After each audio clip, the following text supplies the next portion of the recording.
श्रीगुरुभ्यो नमः। शुक्लाम्बरधरं विष्णुं शशिवर्णं सदुर्भुजं प्रसन्नवदनं ध्याये सर्वविघ्नोपशान्तये। गुरुर्ब्रह्मा गुरुर्विष्णुः गुरुर्देवो महेश्वरः गुरुः साक्षात् परब्रह्म तस्मै श्रीगुरवे नमः। सरस्वति नमस्तुभ्यं वरदे कामरूपिणि विद्यारम्भं करिष्यामि सिद्धिर्भवतु मे सदा। ध्यानम् पीताम्बरकरविराजितशङ्खचक्रक कौमोधिगत्सरसिज करुणासमुद्रम् राधासहायमधिसुन्दरमन्दहासम् वातालयेशमनिशं हृदि भावयामि। ॐ नमो भगवते वासुदेवाय। ॐ श्रीकृष्णाय परब्रह्मणे नमः।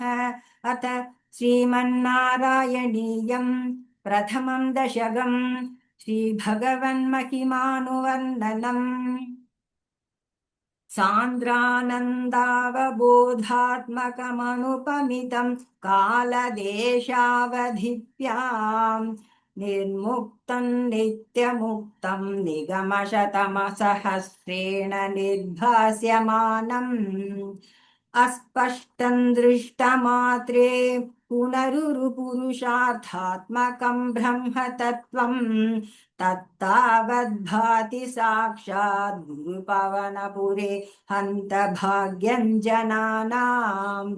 एवं दुर्लभ्य वस्तुन्यपि सुलभतया हस्तलब्धेर्यदन्यते तन्वा वाचा धिया वा भजति वदजन रुद्रतैव स्फुटेयम्। एते तावद्वयन्तु स्थिरतरमनसा विश्वपीठा महत्यै निःशेषात्मानमेनं गुरुपवनपुरा तेषमेवाश्रयामः। सत्त्वै यत्तत्पराभ्यामपरिकलनतो निर्मलन्तेन तावद्भूतैर्भूतेन्द्रियैस्ते वपुरिति बहुशः श्रूयते व्यासवाक्यम्। तत्सच्चद्वातदच्चाधितपरसुखचिद्गर्भनिर्वासरूपम् तस्मिन् धन्या रमन्ते श्रुतिमतिमधुरे सुग्रहे विग्रहे ते। निष्कम्पे नित्यपूर्णे निरवधि परमानन्तपीयूषरूपे निर्लीनानेकमुक्तावलि सुभगतमे निर्मल ब्रह्म सिन्धौ। कल्लोलोल्लासतुल्यं खलु विमलतरं सत्त्वमाहुस्तदात्मा कस्मान्नो निष्कलस्त्वं सकल इति वचस्त्वत्कलास्वेव भूमन्। निर्व्यापारोऽपि निष्कारणमजभजसे यत्क्रियामीक्षयाख्याम् तेनैवोदेति लीना प्रकृतिरसति कल्पापि कल्पादिकाले। तस्यां शुद्धमंशं कमपि तमतिरोधायकं सत्त्वरूपं सत्त्वं धृत्वा दधासि स्वमहिम विभवा कुण्ठवैकुण्ठरूपम्। तत्ते प्रत्यग्रधाराधरललितकलायावलीकेलिकारम् लावण्यस्यैकसारं सुकृतिजनदृशां पूर्णपुण्यावतारम्।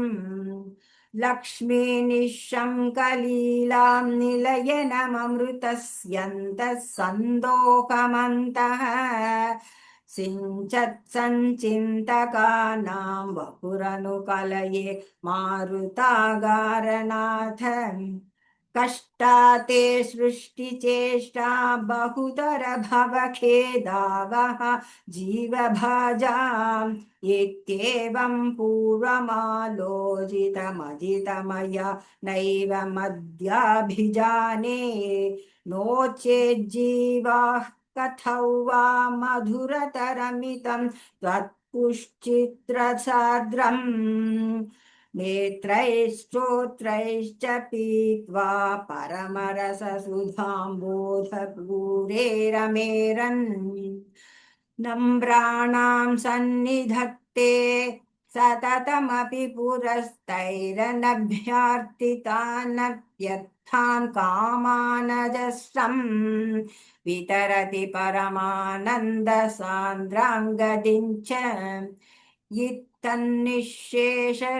निःशेषलभ्यो निरवधिकफलपारिजातो हरे त्वम् रुदन्तं चक्रवाणी ममभिलषति व्यर्थमर्तिव्रजोऽयम् कारुण्यात् काममन्यन् ददति खलु परे स्वात्मदौर्विशेषात् ऐश्वर्यादीशतेऽन्ये जगति परजने स्वात्मनोऽपीश्वरस्त्वम् त्वय्युच्चैरारमन्ति प्रतिपदमधुरे चेतनास्थितभाग्याः त्वञ्चात्मानाम एवेत्यतुलगुणगणाधार शौरे नमस्ते ऐश्वर्यं चक्रच्च ऐश्वर्यं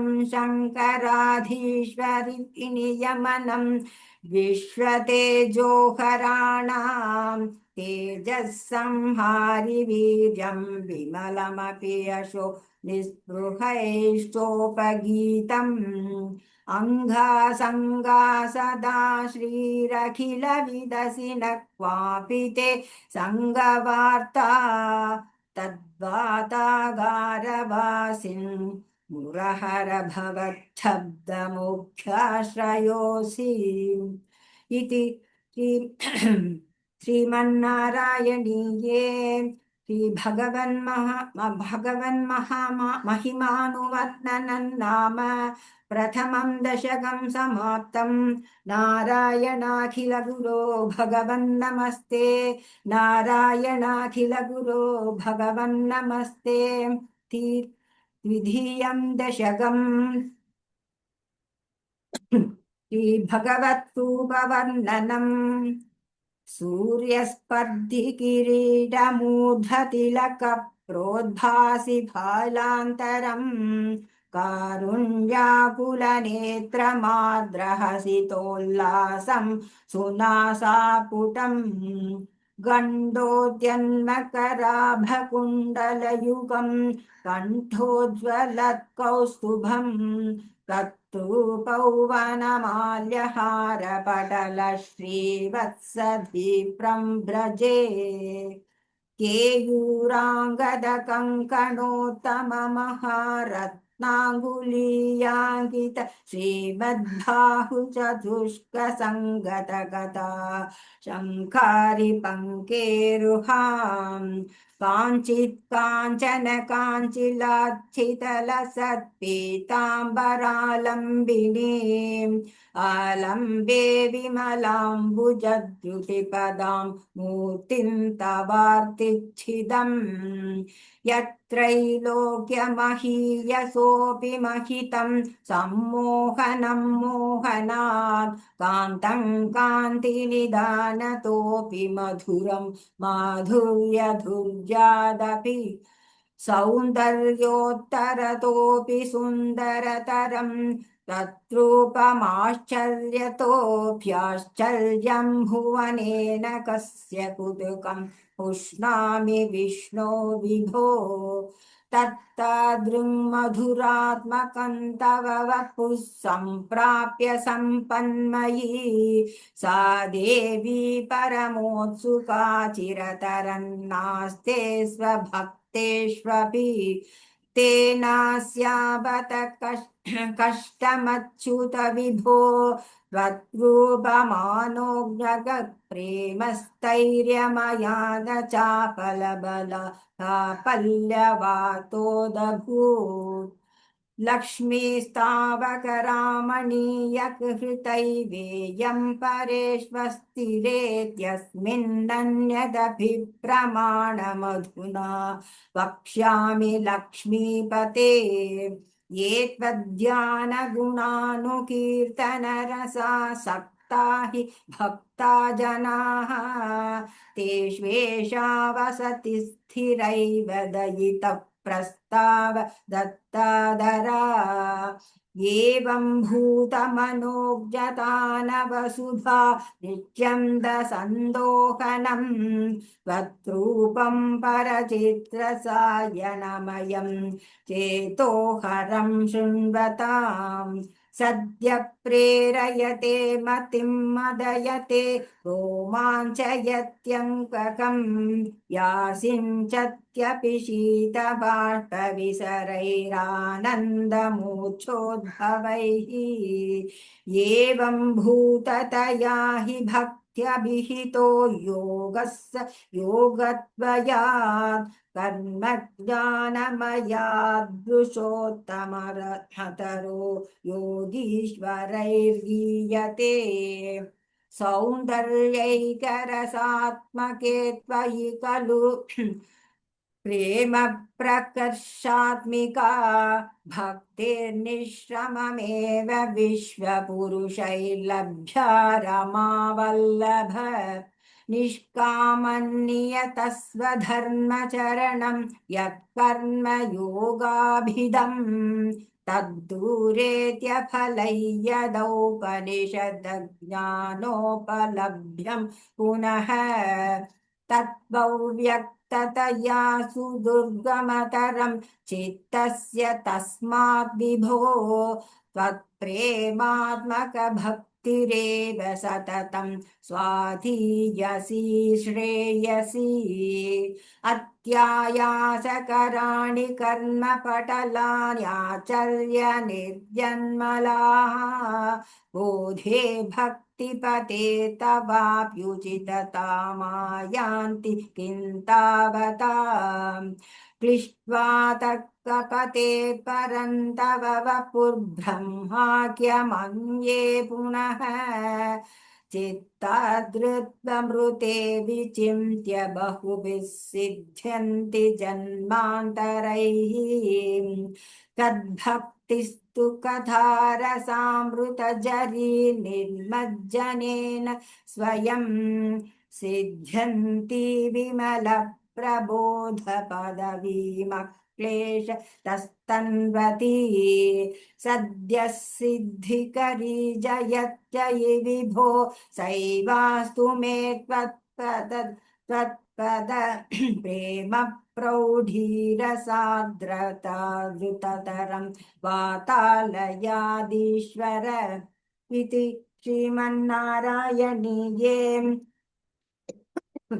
श्रीभक्तस्वरूपवर्णनं नाम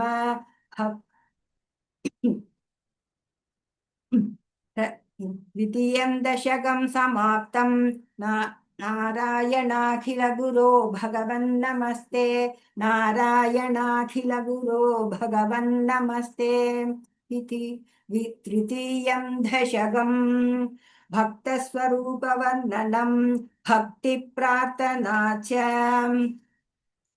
पठन्तो नामानि प्रमदभरसिन्धौ निपतिताः स्मरन्तो रूपन्ते वरद कथयन्तो गुणकथाः चरन्तो ये भक्ता स्वयि खलु रमन्ते परममुम् अहं धन्यान् मन्ये समधिगत सर्वाभिलषिताम् गतक्लिष्टं कष्टं तव चरणसेवा रसवरेऽप्यनासक्त चित्तं भवति बत विष्णो कुरु दयाम् भवत्पादाम्भोजस्मरणरसिको नाम निवहान् अहं गायं कुहचन विवस्यामि विजने कृपा ते जाता चेत् किमिव न हि लभ्यं तनुभृताम् मदीयक्लेशौघप्रशमनदशा नाम कियती न के लोकेऽस्मिन्ननिशमयि शोकाभिरहिताः भवद्भक्ता मुक्ता सुखगतिमसक्ता विदधते मुनिप्रौढारूढा जगति खलु गूढात्मगतयः भवत्पादाम्भोजस्मरणविरुजो नारदमुखाः चरन्तीश स्वैरं सततपरिनिर्भात परचित् सदानन्दाद्वैतप्रसर परिमग्नः किमपरम् भवद्भक्तिस्फीता भवतु मम सैव प्रशमयेत् अशेषक्लेशौहन्न खलु हृदि सन्देहकणिका न चेद्यासत्योक्तिस्तव च वसनन्नैयमवचः भवेन्मिथ्यारथ्या पुरुषवचनप्रायमखिलम् भवद्भक्तिस्तावत् प्रमुख मधुरा वद्गुणरसा किमप्यारूढा चेत् अखिल परिताप प्रशमने पुनश्चान्ते स्वान्ते विमल परिबोधोदयमिलन् महानन्दाद्वैतन्तिशते किमतः प्रार्थ्यमपरम् विधूय क्लेशान् मे कुरु चरणयुग्मं धृततरसं भवक्षेत्रप्राप्तौ करमपि च ते पूजनविधौ भवन्मूर्त्यो लोके नयनमथ ते पादतुलसी परिघ्राणे घ्राणं श्रवणमपि ते चारुचरिते प्रभूताधिव्याधिप्रसभचलिते मामकः कृति गधीयन्तत्रूपं परमसुखचित्रूपमुदीयात् उदन्तद्रोमाञ्चो गलित बहुहर्षाश्रुनिवहः यथा विस्मर्यासं तुरुपशमपीडापरिभवान् मरुद्गेहादीश त्वयि खलु पराञ्चोऽपि सुखिनः भवत्स्नेही मोहं सुबहु परितप्ये च किमिदम् अकीर्तिस्ते मा भूद्वरद गतभारं प्रशमयन् भवद्भक्तोस्तं सं झटिति कुरु मां कंसदमन किमुक्तैर्भूयोद्भिस्तव हि करुणा यावधिदुया तहन्तावद्देव प्रहितविविधार्थ प्रलपितः पुरः कृते पादे वरद तव नेष्यामि दिवसान् यथाशक्तिव्यक्तं नतिनुति निषेवा विरचयन् इति श्रीमन्नारायणीये तृतीयं दशकं समाप्तं भक्तस्वरूपवर्णनं नाम भक्तिप्रार्थना चेति नारायणाखिलगुरो भगवन्नमस्ते नारायणाखिलगुरो भगवन्नमस्ते।